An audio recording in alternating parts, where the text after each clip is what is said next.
Olá, tudo bem?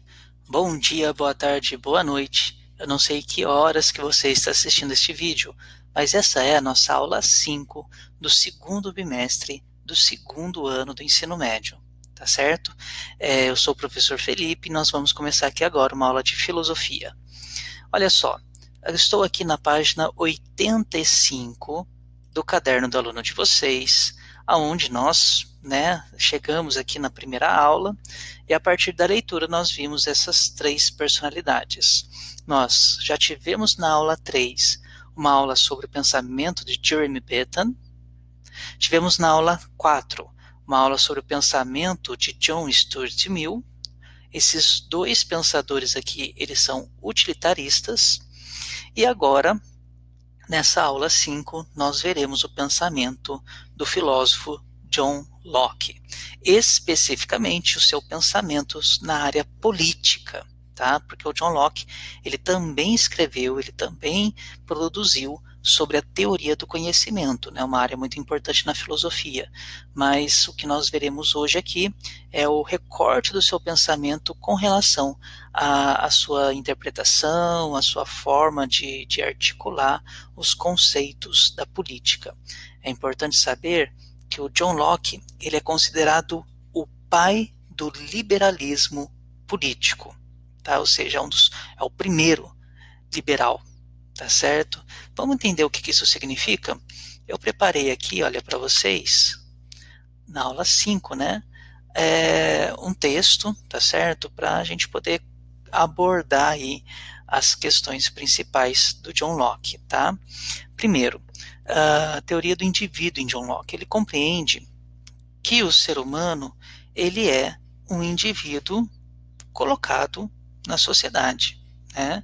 Primeiro colocado na natureza, e que por natureza ele vai buscar sobreviver, assim como todos os outros indivíduos na natureza, e esses indivíduos eles buscam se associar para se proteger, de certa forma, né?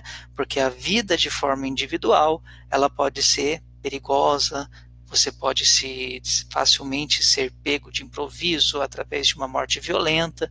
Então, os indivíduos, eles buscam a sociedade, né, se associar com outros indivíduos com a finalidade da proteção, tá certo? Então, olha só, se perguntarmos que segurança, que proteção existe no Estado absolutista contra a violência e a opressão desse governo absoluto, nem mesmo se poderá admitir a pergunta: estarão prontos para dizer que merece morte o simples fato de demandar segurança, né?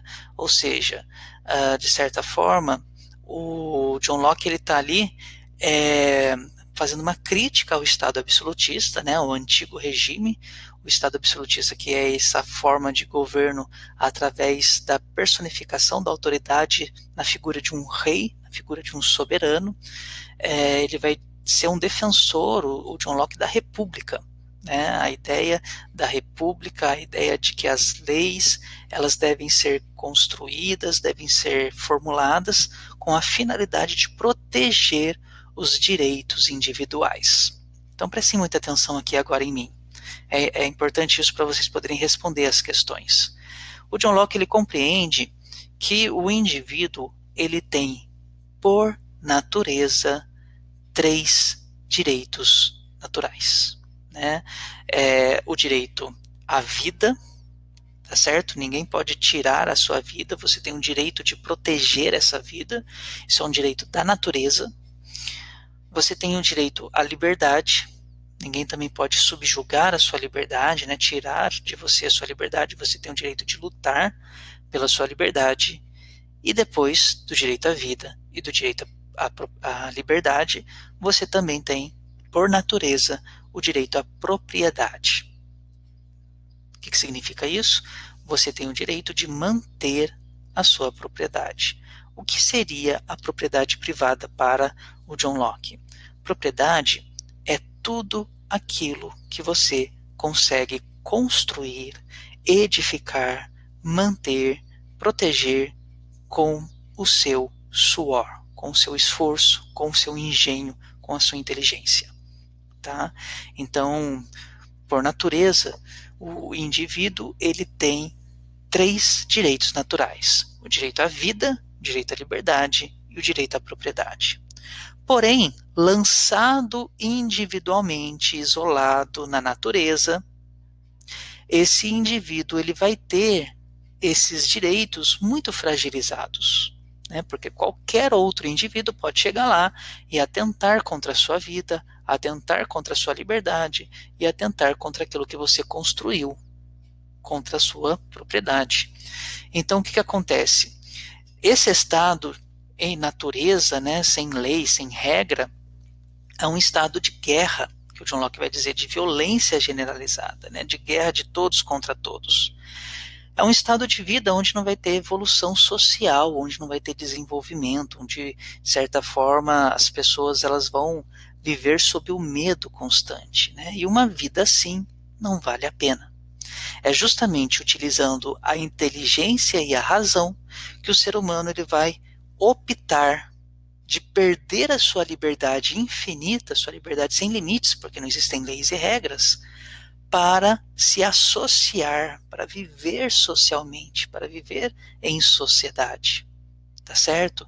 E através dessa vida em sociedade, ele vai construir leis e regras para limitar as liberdades individuais, né? Agora, vivendo sob uma sociedade, você tem uma liberdade limitada, você não pode fazer tudo o que você quer, para com agora essa liberdade limitada, o Estado consiga garantir, né, a sociedade, através das leis e das regras, ou seja, o Estado consiga garantir que você tenha a sua vida preservada, a sua liberdade preservada e a sua propriedade preservada. Ou seja, o fundamento do Estado, o fundamento da sociedade, o fundamento da existência de leis e regras é a garantia dos direitos naturais.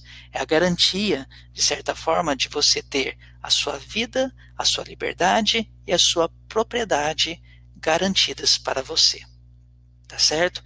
Então, esses são os conceitos fundamentais da teoria do indivíduo de Locke, né? Como indivíduo, ele tem três direitos naturais que ele herda por natureza. Porém, a natureza não tem leis, não tem regras. Então, para garantir a segurança desses direitos naturais do indivíduo, é preciso que o ser humano perca sua liberdade infinita, através, né, ele se insere na escola de pensamento dos contratualistas.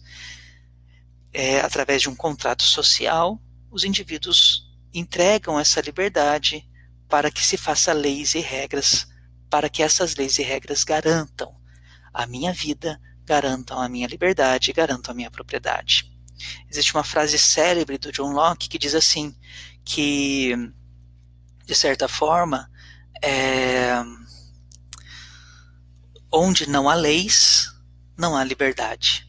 Né? Ou seja, as leis sociais que garantem os nossos três direitos naturais, né, a vida, a liberdade e a propriedade, servem para garantir a nossa liberdade. Né? Sem as leis, a gente talvez estaria jogados ainda num estado de natureza, né? Onde a morte violenta, aquilo que tira a sua liberdade, aquilo que tira a sua vida, aquilo que tira a sua propriedade, pode chegar de improviso em qualquer momento. Tudo bem? Então voltem o vídeo, assistam essa explicação aqui umas 2, 3 vezes e respondam as questões para mim aqui embaixo, tá bom? Fiquem com Deus, até a semana que vem.